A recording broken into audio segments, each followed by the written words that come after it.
I worked as a babysitter during my college years just to make some extra money without having to have a set work schedule. For the most part, I took care of this one family's 4-year-old boy a couple times a week, as the parents would often have dinner events for work. The boy was quiet, but I appreciated that because he was easy to watch over. He didn't do much besides watch TV and play with toys, and he seemed to like me. This was my 6th time watching after him. I had got to the house just before his parents left, and they explained that they would be back home around 11 tonight, and I needed to make sure that he was in bed by 9. The first few hours went as usual. I watched TV with him and made him a small frozen pizza. After finishing his food, he told me he had to use the bathroom and left for a few minutes. When he returned, he asked me about the shuffling noises coming from the basement. I was confused and immediately turned off the TV. Sure enough, as soon as the TV was quiet, I could clearly hear something moving around down there. It was very faint though, and I couldn't tell what it was. Seeing the boy was clearly scared, I assured him it would be okay and was probably just a small animal that had gotten in. I told him to wait up here while I go down to see what it was. By this point, the shuffling had already stopped. I'd never been in the basement of this house before, as it was unfinished and there was never any reason to go down there, so I was definitely being cautious. I opened the door and turned on the light by the stairs. Then I walked down quietly and turned the light on at the bottom of the stairs too, which lit up the whole room.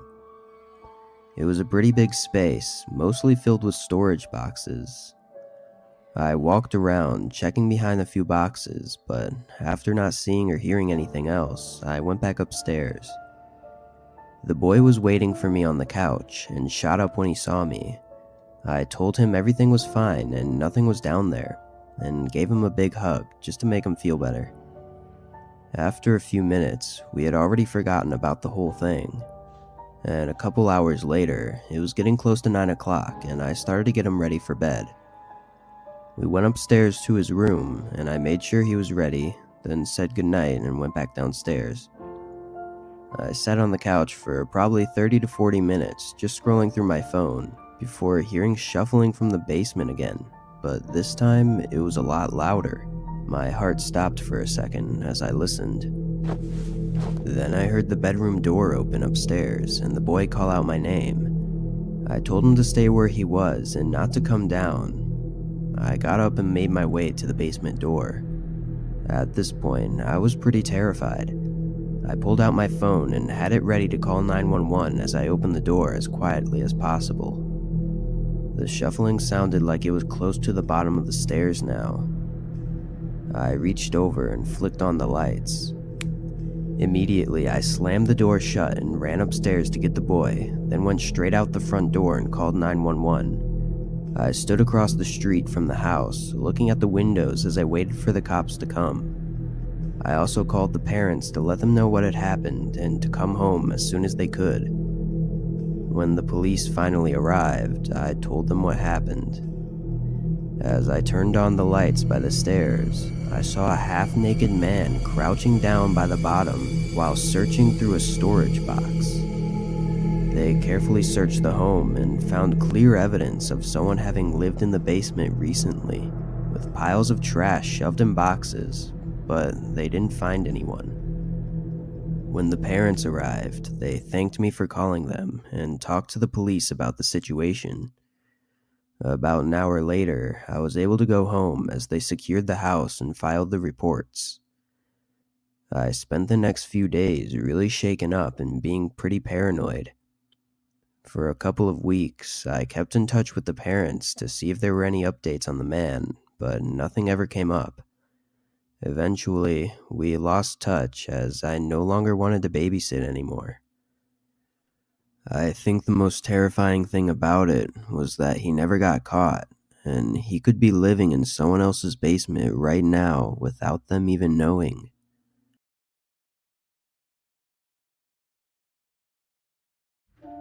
My best friend had a daughter, Sarah, that had just turned 7, and I would occasionally watch her whenever they needed. They lived in a really nice home in Washington, surrounded by trees and mountains. The nearest neighbors were a couple miles away, so I always enjoyed the peace and quiet while staying there. Anyways, my friend had asked me if I could watch Sarah for 2 days while she was going on a business trip. I agreed, and a few weeks later arrived at her house. We talked for a little bit and ate lunch together. Then she finished packing and headed out to catch her flight. I hung out with Sarah for a few hours, listening to her talk about school and her friends. Then I took her out to pick up some dinner and dessert. We got back to the house around 8 and agreed to watch a movie just before bed. I sat on the couch and began scrolling through a list of movies to find one when I hear Sarah ask me, "Who's that?" I look where she's pointing, at the front door, and then hear someone knocking. With the house being so isolated, I never thought anyone would come up to the door. Nervously, I walked over and cracked the door open. There was a tall man standing on the porch. He looked a little surprised when I opened the door. "Can I help you?" I asked. He leaned to the left, looking through the crack in the door, then replied, "Sorry, just making sure someone was home." Then he turned away and started walking. Obviously, I found this very strange and a little bit creepy. I closed the door and locked it, then went to the back door and locked it as well. Sarah asked me who it was, and I told her it was just a neighbor, then went back to the couch and started a movie. We both enjoyed the movie, though it was a little bit longer than I had thought. I told Sarah it was time for bed and then followed her upstairs as she got ready. Once she was in bed, I came back down and sat on the couch. It was a little bit after 10 and I wasn't too tired yet, so I figured I'd turn something on the TV and just wind down for a bit before going to bed. As the TV played, I started to hear a crunching sound coming from somewhere. I muted the show and listened more carefully. It was coming from the back of the house. I went over to the back door and turned on the back porch light. Looking around, I couldn't see anything other than an empty porch with trees in the background. I stayed there, listening for a few more minutes before eventually heading back to the couch. I wondered if my mind was just messing with me, as I was a little creeped out by being in a house surrounded by a forest in the dark. I always felt safe during the day and actually really enjoyed it, but as soon as the sun goes down, I'd get a little uneasy. Anyways, I turned up the volume again and decided to lay down as to get myself more sleepy. Apparently it worked too well, and I fell asleep on the couch shortly after. A couple hours later, I woke up, noticing the TV was still on. I turned it off and sat up, rubbing my eyes tiredly. But then I started to get an uneasy feeling again, as I noticed how silent it was in the house. There wasn't any sound at all. Then I began to hear that same crunching sound, but this time clearly sounding like footsteps. It was coming from the right side of the house, which was right by the room that I was in. A few seconds later, they stopped, seemingly right outside one of the windows that had the curtains down. Truly frightened, I walked over to the window slowly and quietly, and pulled back the curtain. Nothing was there. I looked around and didn't see anything. I figured I had been imagining it, and was just really tired, so I got a glass of water and headed upstairs to get to bed. The next morning, I made us some breakfast and we sat down together to talk about what we wanted to do today. But as we were discussing plans, Sarah asks me why I was walking around outside last night. I froze for a moment, then asked her what she saw. She said she had heard someone walking around the house for almost an hour just after she had gone to bed. Chills ran down my body, and I told her to stay inside while I went to look around outside. I grabbed a small knife just in case and went out the front door. Walking around the house, it was hard to tell if anything was from last night or had already been there. but I did notice some scratches on the walls near some of the windows and doors, but other than that, everything seemed normal. I couldn't tell if there were any footprints, as the yard was mostly thick grass. As I made my way back to the front door, I saw that same man from yesterday walking down the street in front of the house. He was just walking past, but again, this house was pretty far from anything else, so he had to have walked a couple miles at least just to get there. I went back inside and told Sarah that we were going to go to the mall today and walk around. I really didn't want to be in the house anymore, so I wanted to spend as much time away as possible. We stayed out for a while and didn't get back to the house until 6. My friend called me soon after just to check up on us. I mentioned the strange man that I had seen and described his features to her, and she actually said that she recognized the man from a few weeks ago. Apparently, he had come up to her house and asked if he could stay the night, to which she obviously declined. We agreed that if anything else happened, I wouldn't take any chances and would call the police. As the sun started to go down, I made sure to check all the doors one last time to make sure that they were locked. It was around 9 p.m., and Sarah and I were playing a quick board game before bed when we both started to hear a soft tapping noise coming from outside one of the windows. I stood up slowly and told Sarah to stay calm. But then a loud scratching came from outside the walls of the house, right by the window in the room we were in. I grabbed Sarah and ran into the garage. We got in the car and I backed out of the driveway as quick as I could, making sure the garage fully shut before driving off. I couldn't see much in the darkness as we were leaving, but Sarah said that she saw someone running into the trees behind the house. I pulled into a hotel parking lot and called the police to report the incident, then called my friend to let them know what had happened. We were met 10 minutes later by 2 officers at the hotel, and they informed us that 2 more were at the house looking around. I told them everything and gave them a description of the man, and eventually they left. We ended up staying in a room at the hotel for the night. The next morning, my friend called and said her flight was just landing and she would be back in an hour, so we headed over to the house.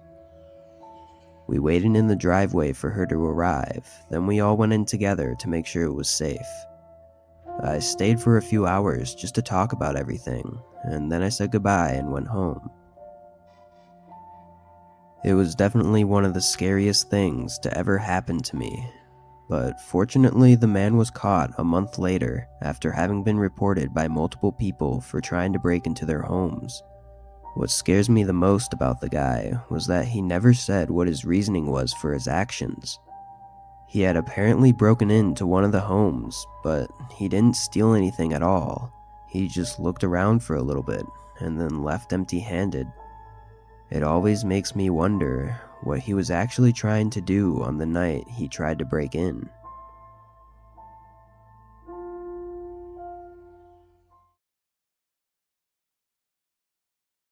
When I was 13, I had a babysitter that would come once a week, as my mom would work late every Saturday night. I always thought I was too old to have a babysitter still, and hated having to have someone watch over me all the time. The main person my mom would have over was a 20-year-old guy, Thomas, that was the son of one of my mom's work friends. This guy was really weird, and I didn't like him at all. He didn't talk much and just acted really awkward and strange, but whenever he interacted with my mom, he would act extra nice and talkative.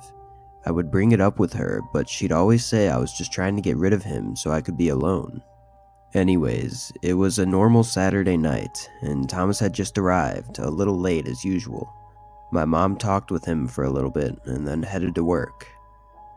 I walked over to the couch and turned on my Xbox to play some video games just to pass the time. I'd usually go to bed at 10, so I'd have to spend 4 or 5 hours with Thomas. Most of the time, I'd find something to do alone, because he'd never really talk to me and would just hang out in the kitchen or in our loft area. And today was no different. He stayed in the kitchen for a little bit, and after a few minutes, I heard him talking to someone. I tried to listen as best I could, but I couldn't make out what he was saying. The kitchen was right behind the living room that I was in, but he was talking really quietly.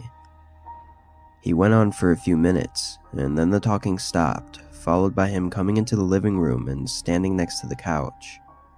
I looked up at him and saw he was holding his phone. Thomas said someone was going to come over, just for a second, and not to worry. I didn't really know how to respond other than to just say, okay. It was pretty weird though, and I knew it was definitely not something any babysitter should do, but I also knew that there was nothing I could really do about it. The next 20 minutes were really awkward, as he didn't take out his phone or anything. He just sat there on the couch with me, looking around and not saying anything. He would rarely ever be in the same room as me, so this was pretty out of the ordinary. Our living room was right by the front door though, so I guess he was just waiting for the person to get here. Eventually, a car pulled into the driveway and a man came knocking at the door. Thomas shot up and went over to the door, then stood right in front of it for a moment before turning to me and telling me that he'd be back in just a minute. Then he opened the door and walked outside and shut the door behind him. This whole situation had me curious as to what was going on with him. The blinds on the windows were cracked open just enough for me to see the two of their shadows as they moved around in the driveway. I could tell that the man handed Thomas a large bag and then got in his car and drove away. A few seconds later, I heard the lid of the garbage can outside slam shut, followed by Thomas coming back inside through the front door. The whole interaction seemed odd, and I couldn't help myself from asking him what it was all about. Thomas replied, telling me that it was just his friend and that he left his wallet at his friend's house last night, so he was just dropping it off. I could tell there was something wrong with the way he answered, and it didn't explain the large bag I saw him holding, but I didn't want to question him any further, so I just said okay and went back to playing my game. But things got a lot more strange as the night progressed. During the next hour, I could hear Thomas having multiple phone calls with someone in the kitchen, and at one point, he went into the far loft area where I could hear him raising his voice. Still though, I couldn't make any sense of what he was saying. After maybe the 5th or 6th call, the same car from earlier pulled into the driveway again, and Thomas immediately ran outside without saying anything. I could tell from their body language and the way that they were moving around that they were clearly arguing about something. Then Thomas left for 30 seconds, and then came back with the bag from earlier. The man took it and put it in